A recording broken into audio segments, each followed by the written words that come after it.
Hello friends, स्वागत है हमारे यूट्यूब चैनल में आपका। आईटीबीपी कांस्टेबल ट्रेड्समैन या सीआईएसएफ का आने वाला जो भर्ती है उसमें कांस्टेबल ट्रेड्समैन के मेडिकल्स होंगे या कोई भी, देखिए चाहे एसएससी जीडी है, मेडिकल गाइडलाइन सभी के लिए समान है।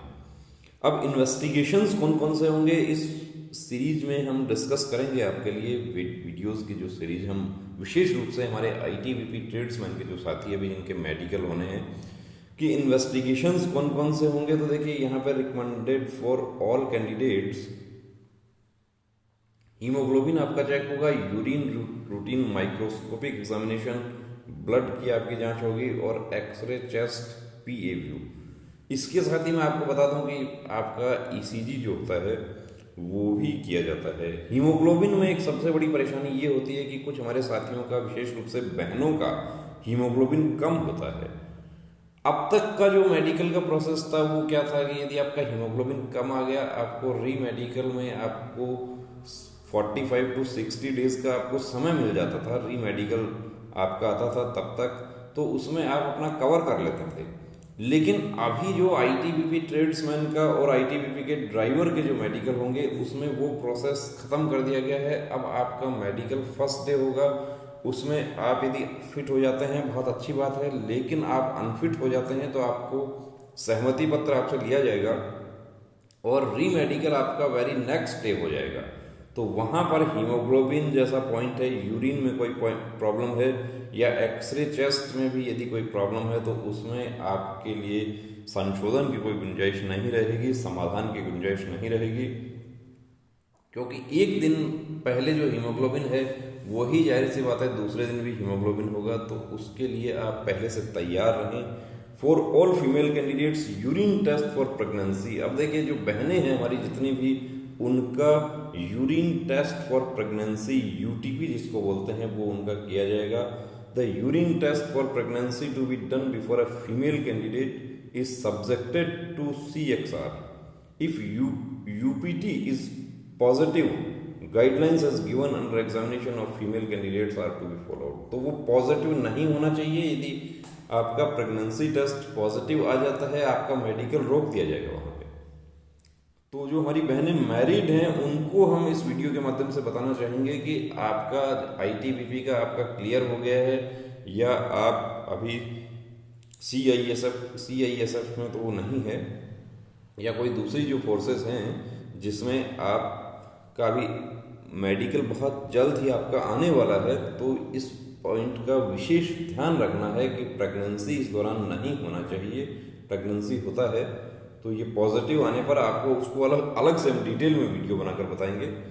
स्पेशल टेस्ट देखिए, relevant investigation for any post operative scar. कुछ हमारे पोस्ट ऑपरेटिव स्कार कौन से हैं, जैसा कि आपका हार्निया का ऑपरेशन हुआ है, आपका अपेंडिक्स का हुआ है, आपका हाइड्रोसिल वेरिकोसिल का सर्जरी आपका हुआ है, तो उनका भी आपको विशेष ध्यान रखना है। यदि आपके पास में उसके पेपर्स हैं तो वो पेपर्स आपको साथ लेकर जाने हैं, और यदि पेपर्स नहीं है तो आपको डिटेल मेडिकल में तो आपको निश्चित रूप से उसका पॉइंट मिलेगा।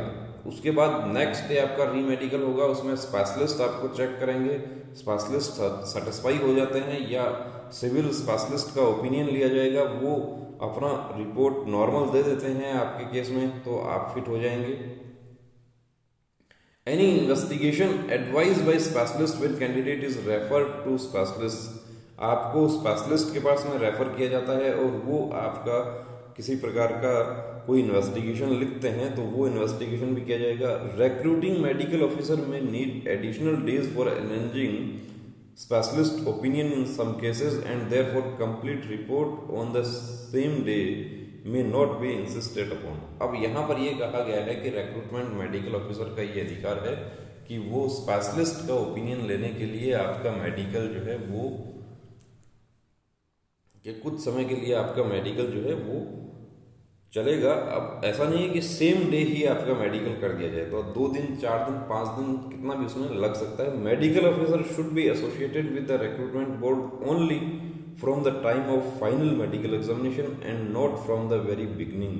देखिए अभी तक का आपका जो फिजिकल का प्रोसेस हुआ था, आपका पीटी पीएसटी, उस दौरान मेडिकल अफसर नहीं थे वहाँ पे। मेडिकल अफसर अब आएंगे जब आपका मेडिकल होगा, उसके बारे में भी पूरा बताया गया है।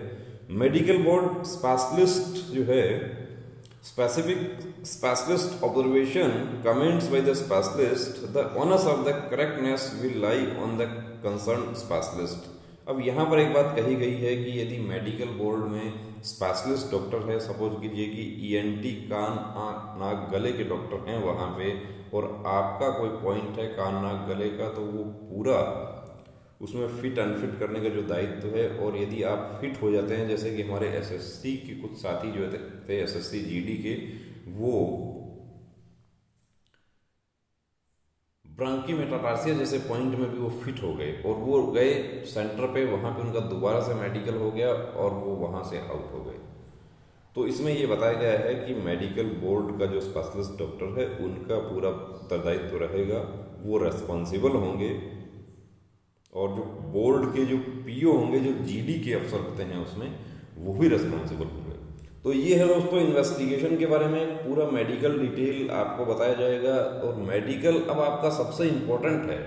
अब तक आप इस चरण में पहुंच चुके हैं, ये इतने चरण आपने पार कर लिए। अब मेडिकल में कहीं ऐसा ना हो कि छोटा सा पॉइंट जो है वो आपके लिए परेशानी का सबब बन जाए, तो मेडिकल के भी आप उससे बेहतर तैयारी रखिए, जैसा कि आपने अपना रिटन, फिजिकल, ट्रेड टेस्ट वो सब तैयारी किया था। तो दोस्तों रुकना नहीं, थमना नहीं, अब ठानना है, वर्दी को हर हाल में पाना है। जय हिंद।